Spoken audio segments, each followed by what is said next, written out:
बिस्मिल्लाहिर्रहमानिर्रहीम। अस्सलाम वालेकुम। आप देख रहे हैं हालात। मैं हूं सईद चौधरी।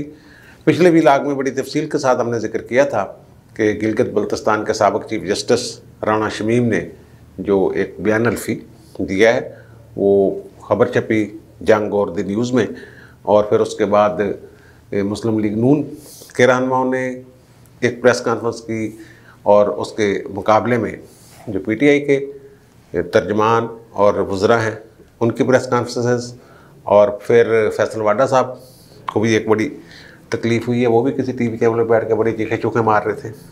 उनको असल में तकलीफ़ है क्या इस पर। और फिर मिस्टर जस्टिस अतर मुनिल्ला जो चीफ जस्टिस हैं इस्लामाबाद हाई कोर्ट के, उन्होंने इस पे अज़ खुद नोटिस लिया है इस मामले का, और उस अज़ खुद नोटिस के क्या असरात होंगे। तो हिंद अदालत के नोटिस जारी किए गए, उसमें अंसार अब्बासी को भी, जंग और द न्यूज़ के एडिटर को भी, और फिर जो साबिक़ जज हैं गिलगित बल्तिस्तान वाले उनको भी। और कहा गया कि जनाब असरअंदाज होने की कोशिश है अदालती फ़ैसले पर, क्योंकि ज़ेर इल्तवा मामला है अभी, तो इसलिए वो अपीलें पेंडिंग है ना इस्लामाबाद हाई कोर्ट में। मरियम सफदर और इवन नवाज शरीफ की भी एक तरह से पेंडिंग ही समझेंगे उनको, उस पर बात करते हैं। तो जनाब आके जवाब दें कि क्यों ना हिंद अदालत की कार्रवाई की जाए। अटार्नी जनरल को भी बुलाया है, एडवोकेट जनरल इस्लामाबाद को भी तलब किया है। तो कल क्या कार्रवाई हो सकती है और आगे मामला कैसे बढ़ेगा, और इसका जो फ़ायदा या नुकसान है वो क्या हो सकता है, ये अतर मुनिल्ला साहब का जो नोटिस है। और फिर वज़ीर-ए-आज़म साहब ने कहा है कि जनाब पता करो ये राना शमीम कौन है, ये बारे जज मालूमात इकट्ठियाँ करते रहे। शहजाद अकबर और आपके जो अली ज़फ़र साहब है बैरिस्टर, उनसे पूछा है, उन्होंने पूछा पाछा है, और उन्होंने कहा कि जनाब ये तो बड़ा जनाब तौहीन अदालत हो गई है, ये एक अदालती फ़ैसले पर असरअंदाज होने की कोशिश है, वगैरह वगैरह। लेकिन इससे पहले एक जो इन्होंने इजलास बुला लिया है, मुश्तरका इजलास पार्लियामेंट का, सेनेट और कौमी असम्बली का, वो बुध वाले दिन 17 नवंबर को वो इजलास हो रहा है। तो उस बारे में बड़ी हैं चहमगोइयाँ हो रही हैं, मुख्तलिफ अंदाज़े लगाए जा रहे हैं कि जनाब इनको शिकस्त होगी, ये ट्रैप तो नहीं हो गए कहीं, इस तरह की बातें हो रही हैं। तो उसमें बाद में जो फवाद चौधरी और शेख रशीद साहब ने प्रेस कॉन्फ्रेंस की है, और उन्होंने कहा जनाब अतादियों के साथ हमारी मीटिंग शीटिंग हो गई है और उन्हें एतमाद में लिया गया है, उनके तफज़ात दूर कर दिए गए हैं। तफज़ात तो ये हैं भाई, उनके गुड गवर्नेंस नहीं है, बैड गवर्नेंस है, महंगाई बहुत है, वज़ाहत तो उनकी यही है। अंदर खाते को लेन देन वाली बात हो, इसका नहीं मुझे पता। वज़ाहत जो MKM और ये काफ लीग वाले जो कह रहे हैं, वो तो यही कह रहे हैं कि जनाब आपकी जो बैड गवर्नेंस है उसकी वजह से हम हलकों में जाने के काबिल नहीं है, अगला इलेक्शन कैसे लड़ना हमने, हाँ हमारा आपके साथ नाम जुड़ा हुआ है। वो ये क्या, वो महंगाई शंगाई ये वो सारी उसको काबू पाने के लिए कुछ क्या तफज़ात उनके दूर कर दिए गए हैं, इस तरह की बातें हुई हैं। और वो कहते हैं जनाब कि वो वोटिंग मशीन और ओवरसीज़ पाकिस्तानियों को वोट का हक, इस तरह के जो बिल शिल हैं वो पेश किए जाएंगे। बाबर अवान साहब कहते हैं कि कोई 28 के करीब बिल हैं, ये कहते हैं कोई 8-10 बिल हैं, ये फवाद चौधरी और शेख रशीद, और वो कह रहे हैं 10 पाइपलाइन में 38 बिल हो सकते हैं बाबर अवान के बकौल। अब इसमें जो काफ लीग वाले हैं, कामल अली आगा साहब, उन्होंने एक TV पे बयान दिया है कि मेरे तो इल्म में नहीं है कि कोई मीटिंग हुई है अतादियों के साथ वज़ीर-ए-आज़म की, यानी ये सेनेटर हैं काफ लीग के। और फिर काफ लीग वालों ने अपना तमाम जो इख्तियार है इस हवाले से हुकूमत के साथ चलना है नहीं चलना, इन्होंने ये भी बयान दिया हुआ, बाकायदा प्रेस रिलीज जारी की हुई है कि हुकूमत के साथ चलना हमारा मुश्किल हो गया है। तो वो परवेज़ इलाही साहब को इख्तियारात दिए हुए हैं। परवेज़ इलाही साहब उस मुलाकात में थे या नहीं थे, इस बारे में भी अब हाँ है, कुछ लोगों का ख्याल है कि परवेज़ इलाही साहब नहीं थे उस मीटिंग में। और फिर ये इजलास क्यों बुलाया गया है, इसका मतलब ये है कि नंबर गेम कहीं ना कहीं से जैसे तैसे भी वो पूरी हो गई है वो नंबर गिनती करने के बाद उन्होंने ये इजलास बुलाया, वरना बहुत सुबकी होगी। दूसरी तरफ ये कहा रहा है कि शायद इनको अतहादी जो हैं या पीछे जो लोग बैठे हुए हैं मुक्तदरा, वो नियाजी को उन्होंने ट्रैप किया है और वो उसमें फंदे में फंस जाएंगे और ये बिल शिल जो हैं जो पेश होंगे ये मुस्तरद हो जाएंगे, जिसके बाद उनका हुकूमत में रहने का जो जवाज़ है, अखलाकी जवाज़, वो ख़त्म हो जाएगा और उनसे कहा जाएगा कि जनाब आप वोट लें एतमाद का। अब जिस पे निसार था इमरान खान का माजी में, तो वो साहब अमलन वो दस्तबरदार हो चुके हैं अपने ओहदा से।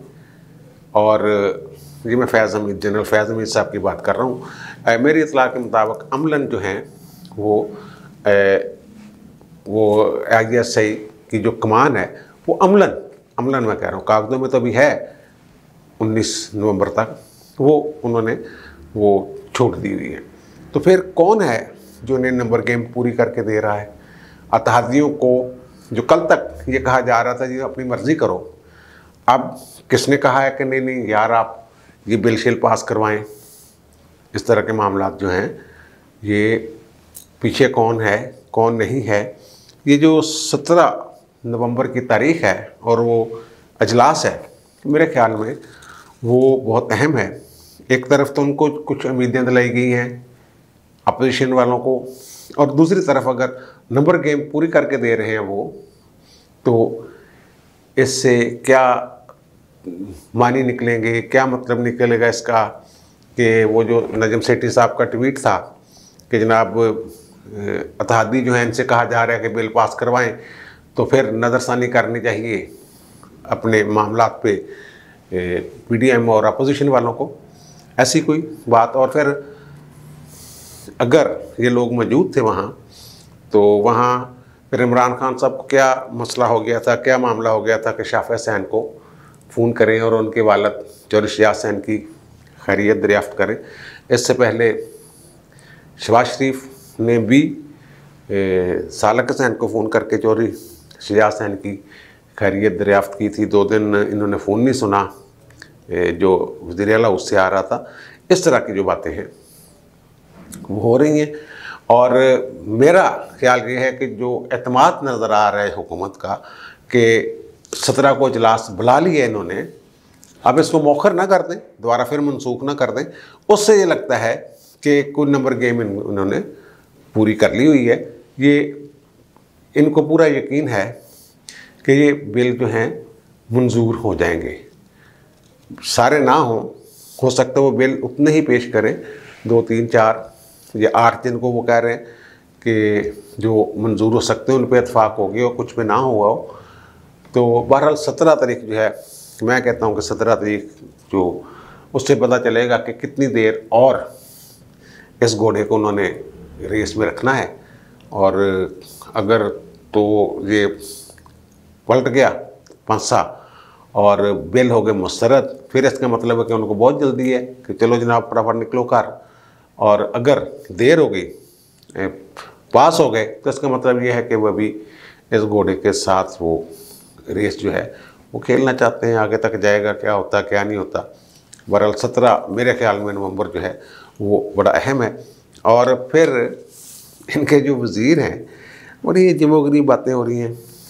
शाद खान अब्बासी और ख्वाजा आसिफ, उन्होंने एक प्रेस कॉन्फ्रेंस की इस बयान अल्फी के हवाले से जो राना शमीम साहब ने दिया है कि जनाब 27 बंदों के साथ, अपनी फैमिली मेम्बर्स के साथ गिलगित बल्तिस्तान सैर के लिए मियाँ साकब निसार साहब आए हुए थे। वो पिछले व्लॉग में मुझसे ना गलती से साकब निसार की जगह मियाँ नवाज शरीफ निकल गया, तो लेकिन अगले फ़िक्रे में वो तस्हीह हो गई थी, पता चल गया था आप दोस्तों को कि मेरी मुराद साकब निसार ही है। तो वहाँ उन्होंने वो अपना बयान अल्फी, तो वो पिछले व्लॉग में मैंने बता दिया, वो TV चैनल्स पे चल भी रहा है। तो उन्होंने कहा कि जनाब इन्होंने फ़ोन किया किसी बंदे को, और आमर फ़ारूक साहब को किया। आमर फ़ारूक साहब का मैंने बताया था पिछले व्लॉग में कि इनके जूनियर रहे हैं और उनके वालिद साहब भी वकील। तो अब उस पर इन्होंने ये कहा है फवाद चौधरी और शहबाज गिल साहब ने कि जनाब ये उनके ख़िलाफ़ कार्रवाई होनी चाहिए, उनके ख़िलाफ़ भी तौहीन अदालत की कार्रवाई होनी चाहिए, शाद काकाना बासी और ख्वाजा आसफ के ख़िलाफ़ भी। वो इसलिए होनी चाहिए कि वो अदालती कार्रवाई में मुदाखलत है, असरअंदाज होने की कोशिश है। सुओ मोटो जब ले लिया था अदालत ने तो फिर इनको ये प्रेस कॉन्फ्रेंस नहीं करनी चाहिए थी, विशेष सदर ने जो ले लिया था। भाई आपकी जो प्रेस कॉन्फ्रेंस है ये भी तो असरअंदाज होने की कोशिश है, दोनों तरह से असरअंदाज हुआ जाता है ना। अदालत की हमायत में बयान देकर वो भी असरअंदाज होने की कोशिश होती है, खिलाफ बयान दें तो भी तौहीन अदालत होती है। कोई हक़ाइक़ या शहादतें जो अदालत में पेश की जानी चाहिए वो आप पब्लिक में पेश कर रहे हैं और अदालत में पेश ही नहीं करते, तो ये भी एक असरअंदाज होने की कोशिश है। ये माजी में जब बेनज़ीर भुट्टो वाला केस था उसमें जो ऑडियो टेप्स सामने आ गई थी जिसमें मलिक क़यूम साहब को घर जाना पड़ा था और शेख राशिद अजीज़ खान को, सॉरी शेख कह दिया, राशिद अजीज़ खान साहब को भी घर जाना पड़ा था। तो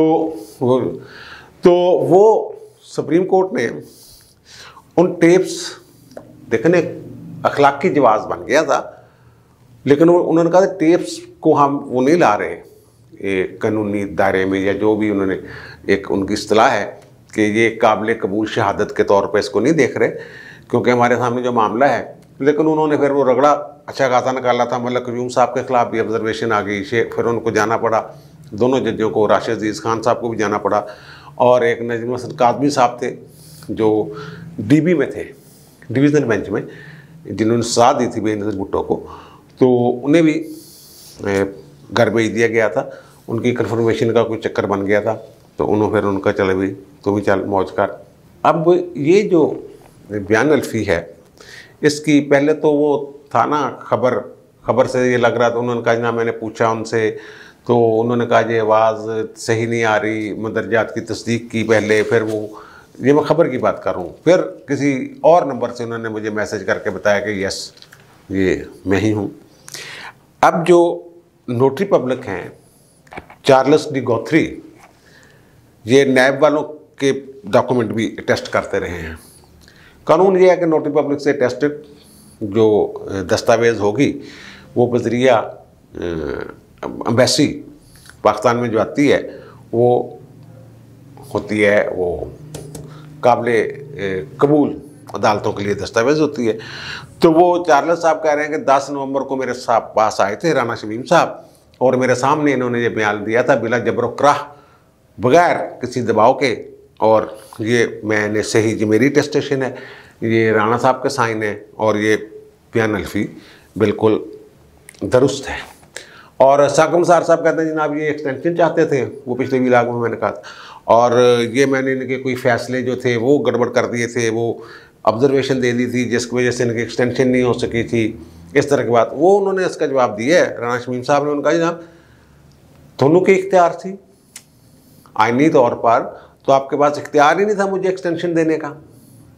और उस वक्त जिनकी ये बात करें कि उनके चहेते थे ये शमीम साहब नवाज शरीफ के या नून लीग हुकूमत के, तो भाई वो उनकी हुकूमत थी, वो वज़ीर-ए-आज़म को इख्तियार था, वो एक्सटेंशन दे सकते थे।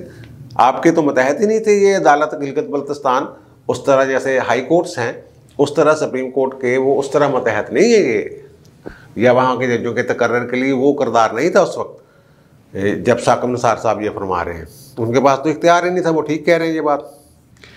अब जो हो रही है 10 बजे समात 10:30 बजे मिस्टर सतन की अदालत में, तो मेरी इतला के मुताबिक जनाब अटार्नी जनरल साहब जो हैं वो यही अदालत में कहेंगे, असूली तौर पर वो प्रोसिक्यूटर के तौर पर पेश होते हैं ऐसे केसों में, बतौर प्रोसिक्यूटर उन्हें अदालत कहेगी कि इनकी चार्जशीट बनाओ अगर कार्रवाई आगे बढ़ानी होगी।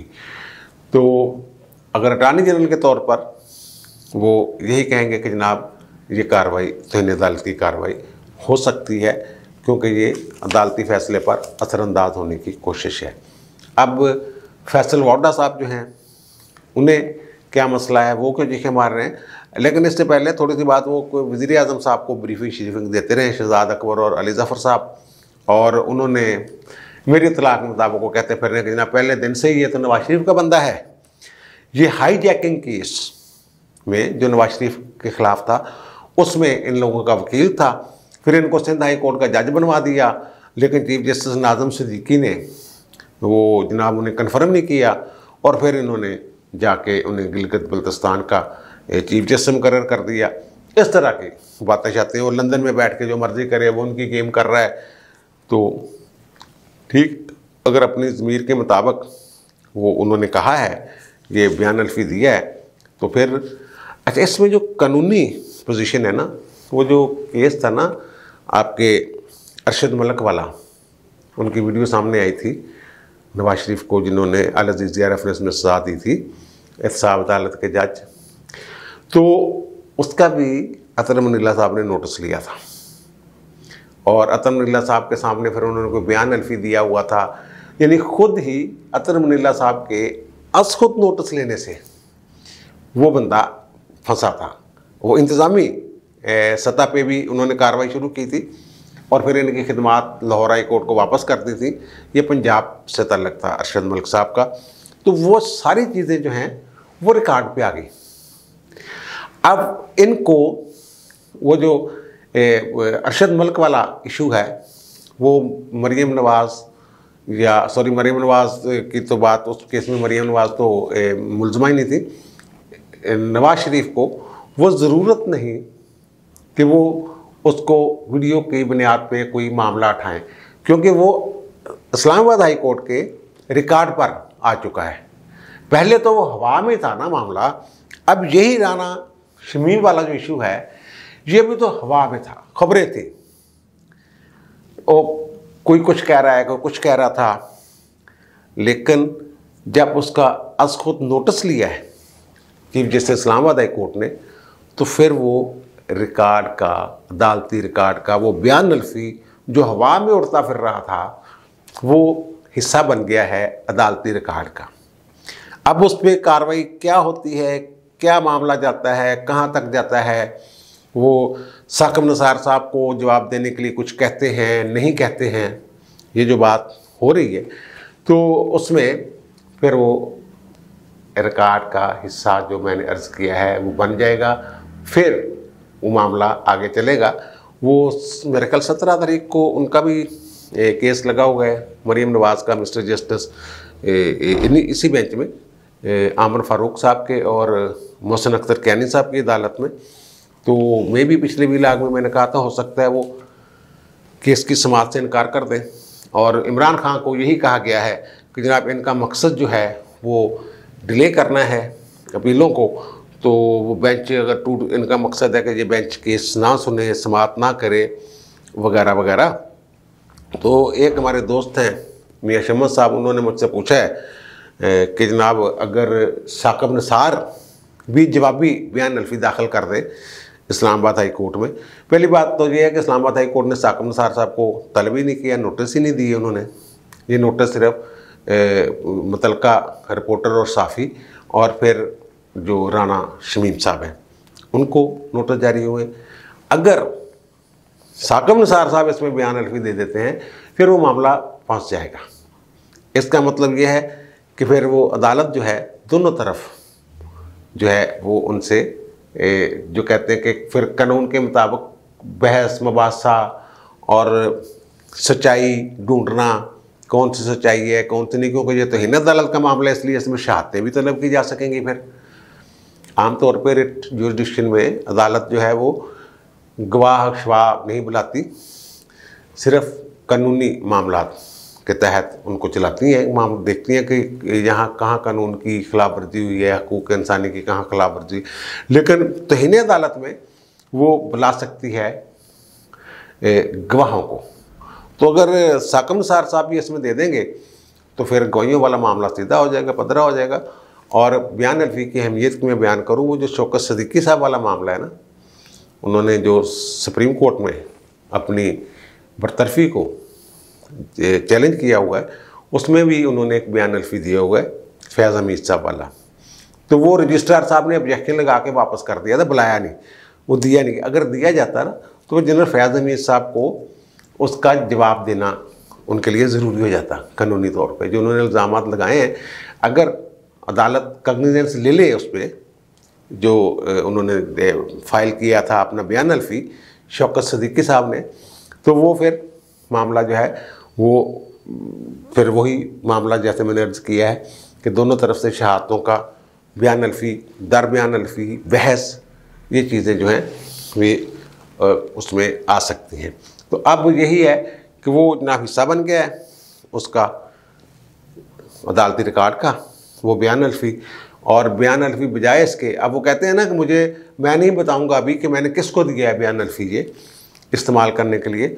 वो जब अदालत में आ जाएगा तो वो खुद ही कह देंगे, जो मरियम के वकील हैं, कि जनाब आपके पास पेंडिंग पड़ा हुआ बयान अल्फी, वो उसको मंगवा लें दूसरे बेंच में। अब वो ये फैसल वाडा साहब जो है ना, इनकी चीखें क्यों निकली हुई हैं, इनको ज़्यादा इतना क्यों हुआ है? वो इसलिए कि 1.5 साल तकरीबन इनका जो मामला था ना, दोहरी शरीयत वाला बयान अल्फी दिया हुआ है इन्होंने इलेक्शन कमीशन में, वो स्टेज 2 का मामला चलता रहा, बहुत देर लटकता रहा। वो मिस्टर जस्टिस आमर फ़ारूक साहब की अदालत में था।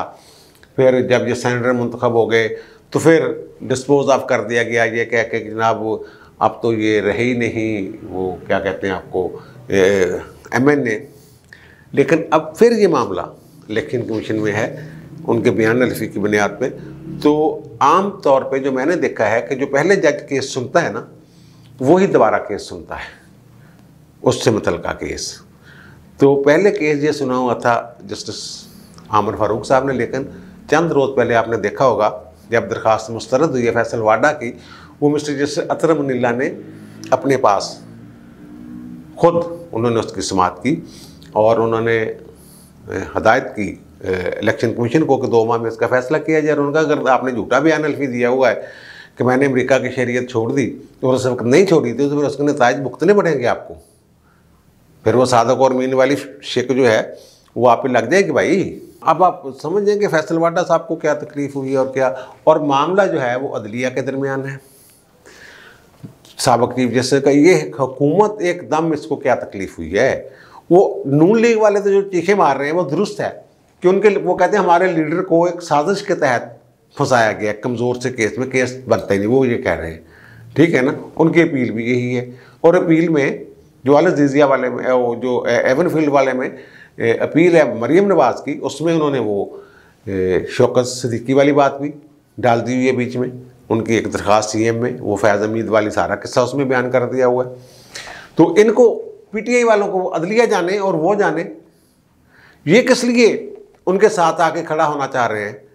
ये भी तहीन अदालत है, वो भी तहीन, अगर वो तहीन अदालत है, अदालती फैसले पर असरअंदाज होने की कोशिश है उनकी प्रेस कॉन्फ्रेंस शायद का, तो इनके जो बयानात हैं कि इनकी जो प्रेस कॉन्फ्रेंस है ये भी उसी ज़ुमरे में आएंगे। अब मुझे दीजिए इजाज़त, इंशाल्लाह दोबारा मुलाकात होगी नए व्लॉग के साथ। अल्लाह हाफ़िज़।